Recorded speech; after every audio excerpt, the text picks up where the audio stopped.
नमस्कार दोस्तों, आज की हमारी कहानी भगवान और एक किसान की है। आज आपको भगवान स्वयं बताएंगे कि जीवन में क्यों जरूरी है संघर्ष। एक बार एक किसान भगवान से बड़ा नाराज हो गया, क्योंकि कभी बाढ़ आ जाए, कभी सूखा पड़ जाए, कभी धूप बहुत तेज हो जाए तो कभी ओले पड़ जाएं। हर बार कुछ न कुछ कारण से उसकी फसल थोड़ी बर्बाद हो जाती थी। एक दिन बड़ा तंग आकर उसने भगवान से कहा, देखिए प्रभु, आप परमात्मा हैं, लेकिन लगता है आपको खेती बाड़ी की ज़्यादा जानकारी नहीं है। एक प्रार्थना है कि एक साल मुझे मौका दीजिए, जैसा मैं चाहूँ वैसा मौसम हो, फिर आप देखना मैं कैसे अन्न के भंडार भर दूंगा।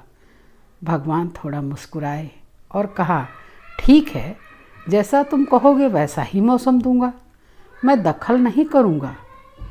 किसान ने गेहूं की फसल बोई। जब धूप चाही तब धूप मिली, जब पानी चाहा तब पानी। तेज धूप, ओले, बाढ़, आंधी तो उसने आने ही नहीं दी।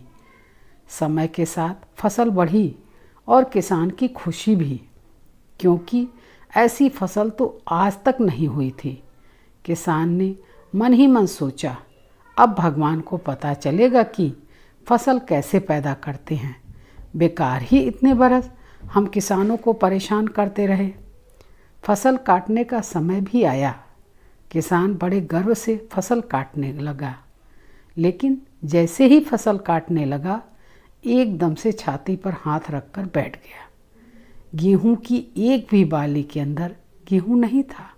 सारी बालियां अंदर से खोखली थीं, खाली थीं। किसान बड़ा दुखी होकर भगवान से कहा, प्रभु, ये क्या हुआ? तब भगवान बोले, ये तो होना ही था।